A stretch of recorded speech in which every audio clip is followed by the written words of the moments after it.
Hello, everyone. Welcome to Testing JavaScript in Salesforce. My name is Sean Cuevo, and I'm here to get you from zero to testing the JavaScript in your Salesforce organization. So by the end of this session, you should be able to run tests against your JavaScript code in your Salesforce org. A little bit about me before we start. I've been doing software development for the last 5 years. I've had experience in consulting. I've done some app development. I've worked on the industry side. I currently work at a place called Galvanize. If you want to talk about that, happy to discuss that after the session. And I primarily do Salesforce. I originally cut my teeth on coding with Ruby on Rails, moved into Salesforce, but more recently I've been doing a lot of JavaScript and Golang, both in Salesforce and out. So I've worked with a lot of great developers in my time, and what I've learned is from them, it's like whenever you learn something new, starting slow, starting small is the best way to go. So here's our agenda for today. First, we're going to start with some Visualforce and JavaScript best practices. Then we're going to get into choosing a testing framework, how to set it up. We've got some testing examples and a demo, and then we'll explore the questions like why test them at all? And then I got some additional resources I'd love to share with you on where you can learn some more, and then we'll wrap up with some QA. So if everyone is ready to go, let's dive in. So from the Salesforce testing best practices, they say at least 75% of your Apex code must be covered by unit tests, and all of those tests must complete successfully. Also, in another section of that documentation, they say strive for 100% code coverage. Do not focus on the 75% requirement. How much code coverage does Salesforce require for JavaScript? Anyone? 0%. Now that's not Salesforce's fault. Just because you don't have to write test coverage for your JavaScript doesn't mean you shouldn't. But it's really easy to just not do it. I mean, the first time I started writing JavaScript, I was like so excited. It's like, oh, I'm a real developer now. I'm writing non-Salesforce code. And I don't have to write tests for it. I could just put it in production and everyone's happy. Well, not everyone's happy. In this day and age, users demand a more responsive experience, which you can only really achieve with JavaScript. And with this added complexity, we would be remiss to keep ignoring these tests. However, it's really easy to not write those tests. It's like, I don't want to, it's hard, and there's no framework for it in Salesforce. But while testing can be overwhelming, just remember, all that tests are, both in Apex or in JavaScript or in Go or any language, or even outside of code, tests are just code that asserts on the results of other code. It's just functions running other functions. If I run function A, I expect B to happen. Did B happen? True or false? That's all it is. And if you keep that in mind, and that's going to be the theme of this, just keep that in mind, you'll find that testing is really not that hard. I can do it. I can get this into my regular flow for development. So let's hop into some best practices for Visualforce and JavaScript that'll help you get started testing. And these aren't all of the best practices, but these are the ones I feel are important to make testing JavaScript successful and also to make your code much more maintainable. Number one, keep it separate. Keep your JavaScript in separate files and static resources. This will make it easier to maintain because they'll be smaller files, and it allows for caching on the client side. So as a result, you should never use script blocks in your Visualforce pages. Now it's a little small here, but this is a big no-no. You don't want that script block in your Visualforce page. The only exception when you should do that is when you need JavaScript on the server side to render or something in your JavaScript that needs to get rendered by Salesforce, like if you have an Apex repeat block, or if you need some merge fields from your controller. It's good to have that on the server side because you can't get that into your static resources. But for the most part, keep it separate, keep it in a static resource.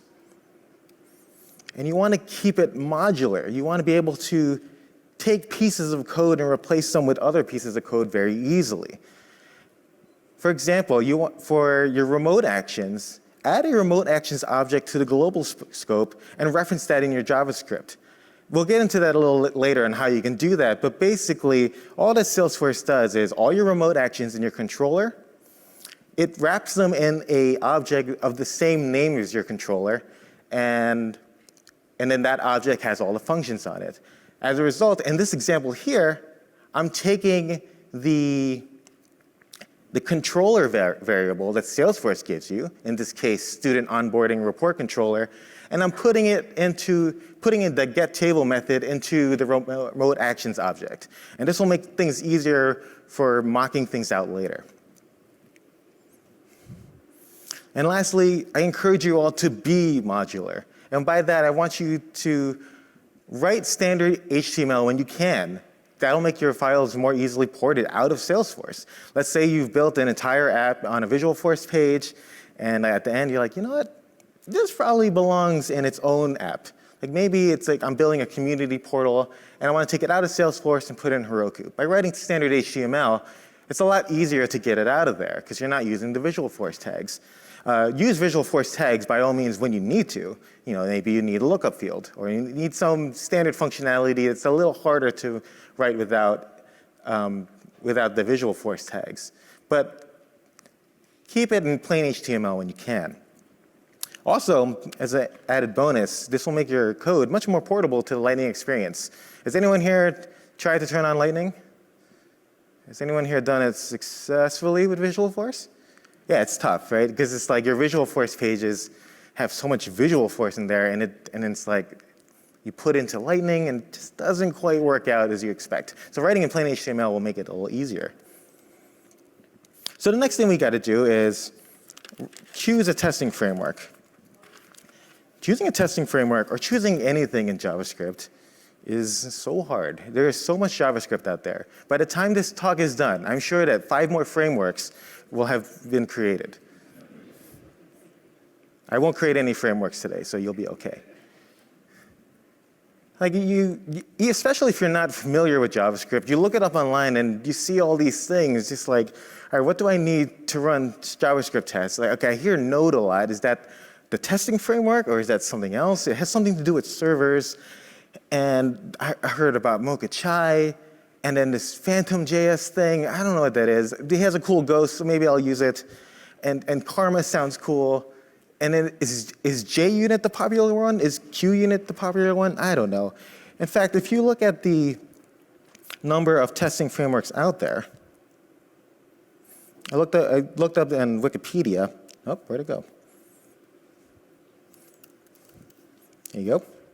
Here's a list of the testing frameworks that they've listed in Wikipedia. I'm sure there's more, but it's a huge list, and it's like, I don't know what to do. It's the paradox of choice. The more choices we have, the harder it is to choose. And not only do you want to choose the right one, you want to choose one that's well documented, easy to use, and has staying power. So to make this easier, I'm going to choose one for you. Today we're going to work with Jasmine. Jasmine is my favorite testing framework for JavaScript. Maybe it's not the best, doesn't have the most features, and it doesn't have all the automations you want, but it is so simple. It is the best place to start, and you can always extend it later. The cool thing about Jasmine is that it's just functions. Like I said before, the theme of the talk, tests are just functions testing other functions. In this case, we have 3 parts to our test. A describe, what is it that you're testing? This helps you organize your test based on functionality. And then the spec, what is it that it should do? Jasmine comes built in with all these helpers to make your tests more readable. And as you'll find later, that's going to be a huge benefit to you because you can hand off these tests to a non-developer. You give it to your PM, he writes out your specs like, hey, this app should do this, this, this, and this. And then you fill out the rest. Let's take a look into the documentation.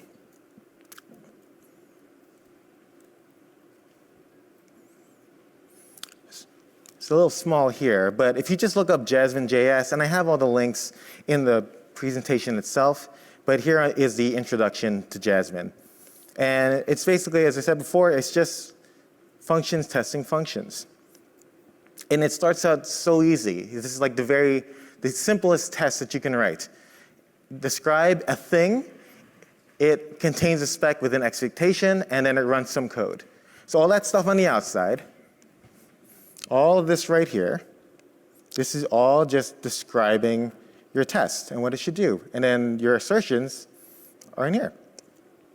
And so like that, it walks you through very nicely through this. If you scroll down, now it's like, okay, maybe I have some extra variables in here. I expect A to do something, and I expect A to be true.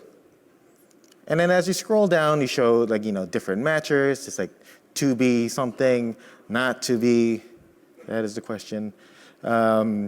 Also to equal, and all these matchers to help you do the assertions you need. It's very similar to Apex, right? System assert equals, system assert, I guess it's just system assert equals and assert, but you know what I'm saying. So great documentation. If you do anything after this, just look at this.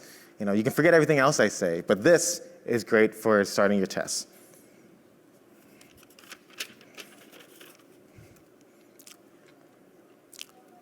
The next thing that's kind of hard about JavaScript testing, or just JavaScript in general, there's a lot of things you have to install, like Node and the NPM and Grunt and Gulp and Slurp, and Slurp's not a real thing. Actually, it might be. Is Slurp a JavaScript framework? I don't know. But anyway, it's just like all these things you have to install. And so another thing I love about Jasmine is that it is so easy to install. All you do is go to this link. This link is going to take you to their GitHub page, and you're going to download the latest version of Jasmine. Now, for the purposes of this presentation, I've downloaded 2.4.1. They've come out with 2.52 in the last couple of months. But use the most recent one, but I'm going to use the 2.4 because I know that works with my tests. And then once you download that, all you have to do is take that file, unzip it. Let's open up a new tab here. And then all we're going to do is go into our project folder. Okay, so this is the base of my, my Salesforce org. And I just take this and drop it here. Now, I'm not going to actually drop it because I don't want to overwrite the stuff I have in here. But like as you can see here, all I had to do is drop that folder in there. And I'm installed. I'm done. That's all you have to do to install Jasmine. And it's great because I don't have to worry about running any scripts or compatibility tests. It's a standalone thing. Oops. So let's walk through the components of what a Jasmine test contains. The first thing is this JavaScript file, the name of your spec.js. Now you can name it whatever you want, mytest.js, whatever. And all it is a file with all of those describes and specs. It's similar to a Apex test file. All we're doing is putting a bunch of functions in here, and they're going to run and give me true or false whether something passes or not. The next one is the file called spec_runner. This is the file that you open in your browser and it runs all of your tests. All you have to do is include the spec file that we saw from the last slide and then also the JavaScript file that you're testing. Now you're going to run this locally on your computer, so you want to keep your relative paths in mind. Now let's take a look at a test. Well, we'll take a look at the one that comes with Jasmine. So here we just have a couple of random test files that they provided you. It appears to be some kind of music player. So they have this player object, and then here's the player spec. If we go through this, let's see what's doing here. So we're going to describe player. We're describing this is the thing we're testing. We have some variables here, and then before each test, we're going to set the player to a new player and the song to a new song. And then let's read through them. It should be able to play a song. So when I call the function play, I should expect the player's currently playing song to equal song. Also, when a song is paused, before each, play the song, hit pause, and I expect that player is playing to be falsy. It reads like English. It's awesome. And guess what? This is your documentation for your code now. Like you just hand this to someone. It's like, hey, go fix the app. I know you're a new dev here. Check out the tests. This is exactly what it's doing. And your documentation will never be out of date as long as your tests are passing. Because as long as the tests are passing, it's doing what you expect it to do.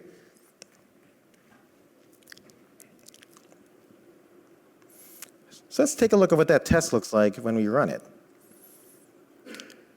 So as you can see here, all I did was open up that file in my browser. And if you want to run the test, all you got to do is refresh the page. And it says, like, oh, OK, cool. So player should be able to play a song. When a song has been paused, I expect it should indicate that a song is currently paused. It should be possible to resume. It tells the current song if the user has made it a favorite. All of these things, it reads so nicely. You know exactly what your code is supposed to do. And if you want to run an individual test, all you got to do is click that, and it just runs one. And look how fast that is. I don't know what your results are like when you're running Apex tests, but let's just say it's not very quick.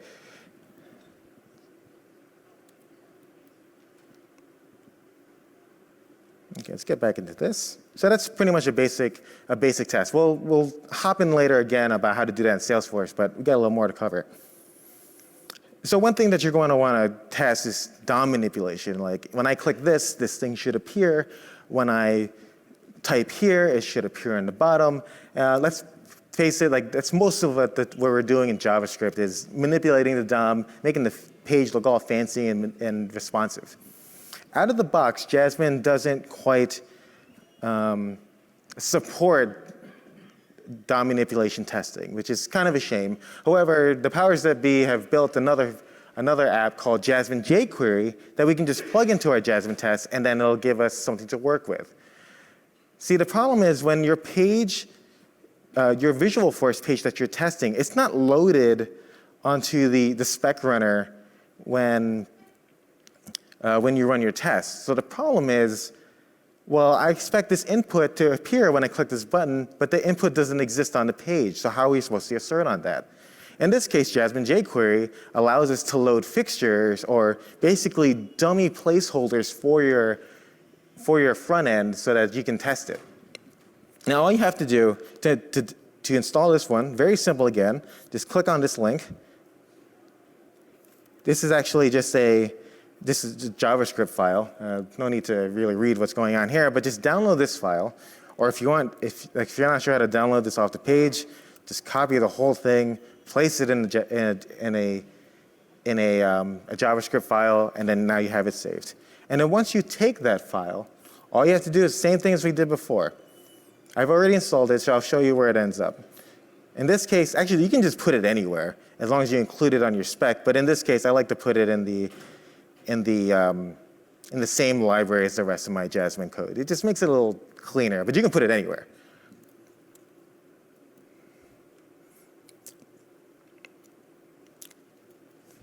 Now, once you have that, you're able to load fixtures. Now, fixtures, again, are just basically the plain HTML version of your page. And it's really only the parts of the page that you really care about. Let's say you have a huge single-page application. You got a bunch of inputs. You got a bunch of forms. You got a bunch of buttons. But in this test, I just want to, when I put my email here, it should validate that it's an email when I submit. That's all I'm testing. So in your fixture, you can just put a dummy form, structure your HTML the same as it is with your Visualforce, but only include the parts that you're testing. And then once you do that, you can run this load fixtures method, and it just takes that HTML file that you specify here, and it loads it onto the page. What actually happens is you don't see this running, but like underneath the paint on the page, basically, it's sticking all the HTML there so that it is visible to the code. Now, the first time you do this, and the first time I found out I did this, I got this error, and it's just like, just some really archaic error that Chrome is throwing, and it's like, it fails to load. I don't know why, something about your local file system. The first time you get that, if you don't want to mess with setting up a server on your computer, but you can, I put the link on the bottom here that says HTTP server so that your computer thinks that your local host is a server. and can access these files. But if you don't want to do that, all you have to do is load this in Firefox. For some reason, Firefox lets you do this, which may say something about the safety of Firefox because it's allowed to access your local file system. It's OK. At least we can run our tests, right? That's all that matters. But yeah, but in this case, it's like just load it in Firefox. You can run your tests. And when you get more comfortable, that's when you can try to load the HTTP server to do it a little more correctly. OK, let's hop into the demo. So a common request that I get all the time is I have to enter so many leads. And that's why I do everything in Excel, because I can just enter all my leads at once, and I have them all in one place. But we want to get that information in Salesforce, but we also want to make it easy for our users to do it. Also, they don't want to use data loader for whatever reason. And in this case, I built a very simple app here. We'll start with the end product so that it's easier to see the requirements. Of course, you always want to write the test first, but we're going to break the rules and start from the end. A little cooking show magic, whatnot. So basically, I should be able to enter data. I should be able to add rows. I should be able to remove rows, because if I accidentally enter one, I don't want to save the wrong ones. And then when I save, it should show me on the bottom the ones that saved and its ID. Very simple request. In order to do this, in order to have that interaction, we had to do it with JavaScript. You know, that the removing the row, the adding the row. You could technically do it with Visualforce, but you'll be constantly going back and forth to the server. To make it very fast, we do it in JavaScript so that we prepare all the things we want to create first, and then ship it all at once to the cloud and make all of our leads. So how do we do this? OK, so who in here uses Sublime Text with Maven's Mate? Actually, the real question, who's still using Eclipse? It's OK. One day you'll be free. But Sublime Text. Actually, if you really want, like Sublime Text is so 2012. So you can give Visual Studio Code a try. Big ups to Microsoft for open sourcing it and like really stepping into the next century. But anyway, I digress. So let's take a look at our tests in here. So let's look at the actual page. This is the page I'm going to build. All right, you can see that it has this Visualforce tags that I need. And here's the form. And here's some buttons. And here's all the scripts I'm going to include. So before we even do that, before you would even write a line of Visualforce, I always start with the tests. So if you're familiar with Sublime Text, you'll know that you have this thing called resource bundles. Basically takes all your static resource files, breaks them out for you so that you can work with them in Sublime. And then when you save, it zips them all up and back into Salesforce. Eclipse, right? No? It can't. I don't know what you're doing in there. It's OK. It took me a long time to get out of there. And if there's any Eclipse employees in here, I'm so sorry. But come on. Anyway, so if we go here, and the first thing we'll do is take a look at the test. So here's my spec, and I'm just writing it out. So I'm describing mass lead input. I'm going to load this fixture before each test so that I can work with the JavaScript. And I'm going to describe the things that it should do. I should be able to, for inputting leads, I should be able to add rows. I should be able to delete rows. When I save, on success, it should display the created leads on the bottom. And then on failure, it should display an error if it does not save. This is the thing that I was saying that your PM can do. All those describes, you can say like, hey, what do you want this app to do? Just fill out this template of describes and specs. They don't have to write the innards of the test. That's your job to write this part. But you can just have them write all the specs so you know exactly what they want. And when all the tests pass, you'll be like, I'm done. And if they want to add something, be like, it's not in the spec. So it's a good way to keep them accountable. Also, I mean, who doesn't like to code? Like, it's like, ooh, I get to code now, as a PM. And the next thing I want to show you is when I was saying that you put the Salesforce actions in the global scope. And so what does that mean here? So let's take a look at this. So I have this file called SFDC remote actions. And this first line basically just takes care of the namespace. So if you're working in a sandbox and you're not using the namespace sandboxes for your managed package, you can say, is my namespace defined? If it's not there, then we're going to use the plain Salesforce version of the controller. Otherwise, use the namespace one. So that's cool. You never have to worry about your namespaces in JavaScript again. And then we're going to initialize this remote actions object.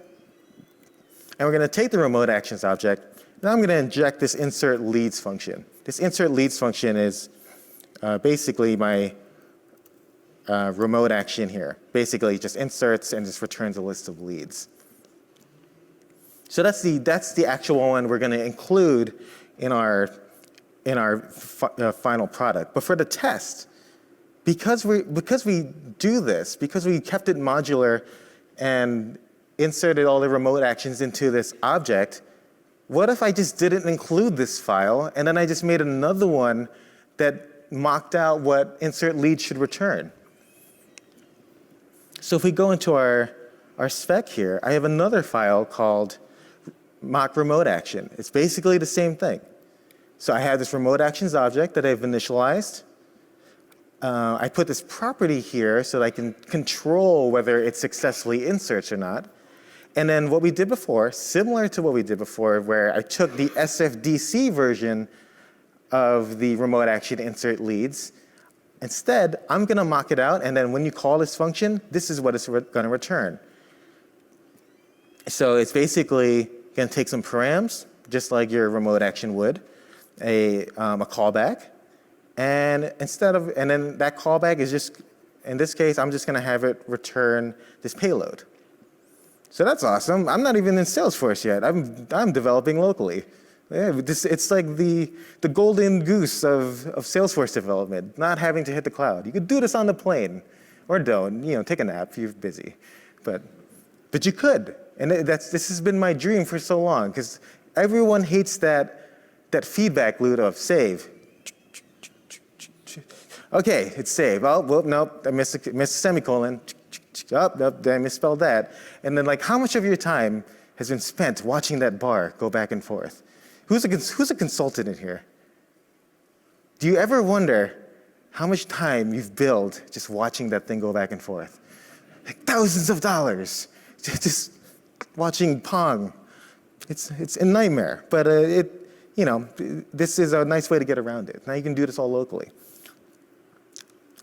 And so the last thing I want to show you is my fixture. It's basically the simplified version of the Visualforce page. You can see that I still have all of my fields, but all of this is really, it's just the one div that holds all that information. And so this is what Jasmine's going to use to inject the HTML into the page so that we have something to test against. And of course, we have our spec runner here, where I include all of my, all the Jasmine stuff. I added my remote action mock and the actual JavaScript I'm testing and the spec. You want to make sure to do it in this order. You want to have your remote action first, then your remote action mock, because the remote action mock will get loaded first, then the JavaScript file you're testing, which depends on that mock to exist. And then the last thing you want to load is your actual test spec, because the spec relies on the code to exist. So just make sure you keep it in that order, or you're going to get some weird dependency problems. And just to show you the last part, this is just basically the implementation of that code. No need to talk about it right now. You can check it out on GitHub, which I include the link to in the end. But basically, this just has the code that you actually, that has the functionality. So basically, in your spec, you're going to, after you describe the things, you set up the page to do the things you want. So if I click this button, add a row, and trigger to click, then I expect the new lead div to have 2 rows because it had the initial one and I added another one. And then same thing with the deleting rows. If I click delete, they should remove them, so there should be 0.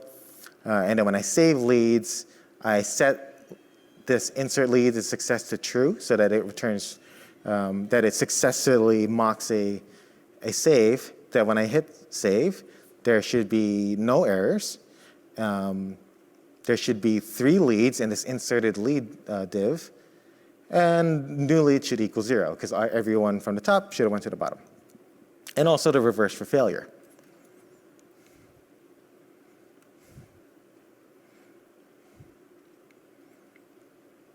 So, after all of this, it's a lot of extra work. I can just not test my code. We've already established that I don't have to. But why would we do this? Number one, and we talked about this already, is auto-documentation. I keep touching this thing. The code documents itself. The code is the source of truth. You can write in all the documents you want that like, this is what the functionality of the code is.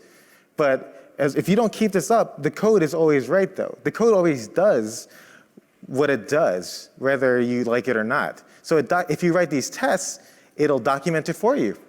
Also, peace of mind. I hate changing code when there's no tests. It's like, did I break something? I hope not. You know, you make a little change, add a few functions. If you have no tests to test against it, and it's like, oh, I hope I didn't break anything. I mean, the alternative is you just go through some regression tests and just fill out just walk through all the steps that your test should do. But then you're just paying a guy to click a bunch of buttons and saying like, yep, there's an error message. Having these tests gives you peace of mind. So it's like, all right, all my tests still pass. I added my functionality. I can make changes with confidence. And then the last thing that I really like about test-driven development in particular is that it outlines your work. By writing your tests out, you have an outline of what you expect it to do, and it keeps you focused. I don't know about you, but all the time when I'm writing code, I'm saying, okay, when I hit save, it should appear on the bottom. It's like, oh, well, what if I start typing? Oh, an autocomplete would be cool. And then if we did an autocomplete, oh, should that come from Salesforce? Well, what if we hook that up to my other database? Oh, if we get that other database running, we should integrate that and then get that integration running with Informatica. Oh, we'll push that to Google Forms as well, and we have this huge CSV. And then all of a sudden, it's just this train of thought, you're gone, and it's like, I just needed to save. Now I'm talking about Informatica. And it's hard to keep focused because you see what your code could be and you just want it to be the most beautiful thing it can be. But you should just focus on the things that you need to do right now. Cool, so let's talk about a few additional resources. These are my favorite resources for JavaScript. It kind of helped me get my teeth cut on working in JavaScript. So the first one is You Don't Know JS. It's a free online book. You can get it on GitHub. It takes a nice deep dive into how JavaScript works. Who's familiar with the term this, and who knows how this works? Right? Like, what's this? This is, I don't know. Well, after you read this book, you will know. So it's a really great book on diving how the JavaScript works. The next one is Eloquent JavaScript, another free book online. That also dives into the hows and whys of JavaScript. It's just, they cover different topics, but they complement each other really nicely. You'll also want to take a look at Node. The first thing after you get your feet wet with JavaScript testing, he's like, you know what? I want to automate this. I don't even want to open that spec runner file. I should run one command, and it opens all of my specs at once and runs all of my tests and lets me know if they pass. You're going to need Node to do that. So look at Node to get started on there. And the next thing is NPM. It's a package manager tool for Node. Now, I recently learned that NPM does not stand for Node Package Manager. I also did not learn what it actually stands for. So if anyone knows, please tell me. And then here's some contact info if you want to email me. I always love chatting about code, talking about Salesforce, non-Salesforce, stuff like that. So email me at sean.cueva@gmail.com, or you can email my work email at galvanize.com. Follow me on Twitter. I don't tweet much, but if you follow me, maybe I'll start tweeting more. And then there's also my blog, So-Called Programmer. Basically, it's just the things that I've run into in Salesforce and describing my own best practices and my own crazy ideas about coding. Also, the last link is a is a link to all the source code that we covered today. It's on GitHub, so make any contributions you want, any changes, any comments, I'll see, and I will happily take a look. So that's it about me. So does anyone have any questions? If you could you go to the microphone and say in there? Sorry. I'd bring it to you, but then I'd have to go down there. Oh, we beat you to it. Can you speak to continuous integration?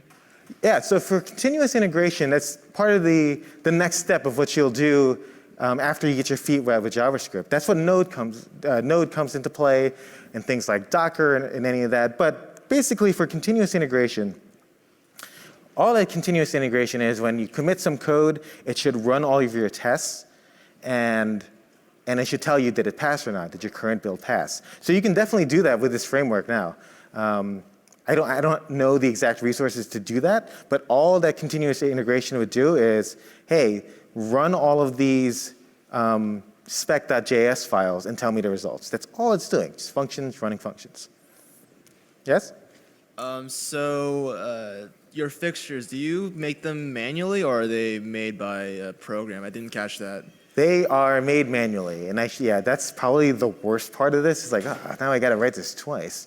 But if you were very clever, you could write your Visualforce page, write some JavaScript to just take your Visualforce page and generate the HTML for you. So you know that, like, okay, apex : output field, input field, whatever. Your Visualforce page, oh, that's an input tag. So you could do that. But yes, at the moment, it's a little repetitive. I have one more question. Sure. So why do you prefer this over, say, WebDriver or another sort of testing framework? Well, the main reason is like it was very simple. Like we didn't run any Node, we didn't have to do anything in the terminal other than that HTTP server thing, and like that was the hardest part for me. It's like there's so much in JavaScript I need to do. What's the simplest way to get to testing? And it's like the things you saw today. They probably weren't the best things you could do for testing, but at least you could start. But thank you. Any other questions? All right. Well, thank you so much. I'll be here all day, and thank you for attending.